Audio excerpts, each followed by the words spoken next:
ambao tulishindana na wachezaji kabisa wa mpira wa miguu, kwa maana kwamba kuingia katika tuzo ya mwana michezo bora wa mwaka, nikiwa na mwenzangu Obasanjo Zeno ambaye alikuwa acheza vijana, na of course Oba alichukua zawadi hiyo.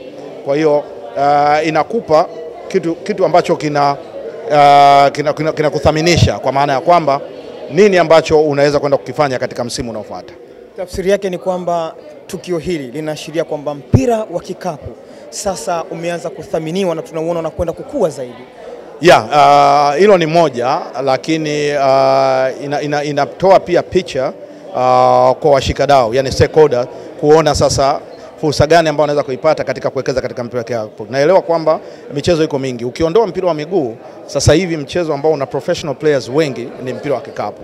Lakini unauliza vilabu vinatoa wapi pesa, au wanatoa wapi pesa za kuweza kuleta hao wachezaji kutoka nje? Gharama kubwa sana. Ni hapa soon tu tunaenda kuangalia Road to BAL, ambapo timu ya Dar City inaenda kushika katika michuano hiyo. Kumbuka kwamba inatumia uwanja wa International School of Tanganyika. Very expensive. Kwa siku moja tu. Ndio maana mimi sishangae ukiambiwa kiingilio 30,000, 40,000, 50,000 katika eneo lile, au paka kuna tiketi za 200,000 hadi 250,000 hadi 300,000.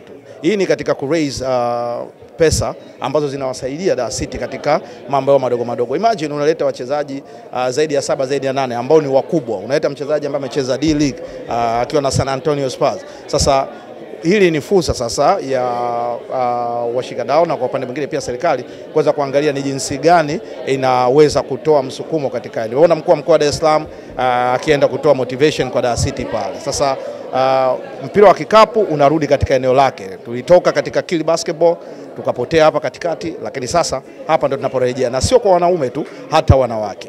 Tuzo zimekuwa zina mtazamo tofauti, pengine na maneno na kuwa mengi zaidi kwamba huyu alistahili, huyu hakustahili. Pengine tutegemee pia hilo kutokea leo, ama basketball ni mchezo ambao umenyooka, mshindi ni mshindi tu?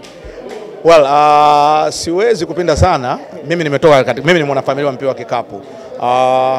Tuzo siku zote huwa zina kulia na kushoto, kwa maana ya kwamba miaka mingi basketball imekuwa ikitoa, kwa mfano tuzo ya most valuable player MVP, unaweza kukuta yule ambaye amefunga sana ndio anayepewa award, lakini unakuta kuna mtu ana contribution kubwa sana ambayo inasababisha timu iweze kufikia pale. Kwa hiyo obstacle hizo unaweza kuzipata kutokana na fikra za watu. Naamini kwamba ambao wamefanya hizi chaguzi watakuwa wameitendea haki tuzo hii, ili kutokuleta maneno ambayo wakati mwingine as a player, nizungumze hapa kama mchezaji ambaye nimepita, ukiona kwamba tuzo au mnaona tuzo imeenda kwa mtu ambaye hajastahili, inawashusha ule morale. Mimi nikuulize tu, wewe umefunga point 58, timu yako haijashinda. Mimi nimefunga point 28, lakini nimedefend, nimeisaidia timu yangu kushinda. Nani anastahili kwa MVP?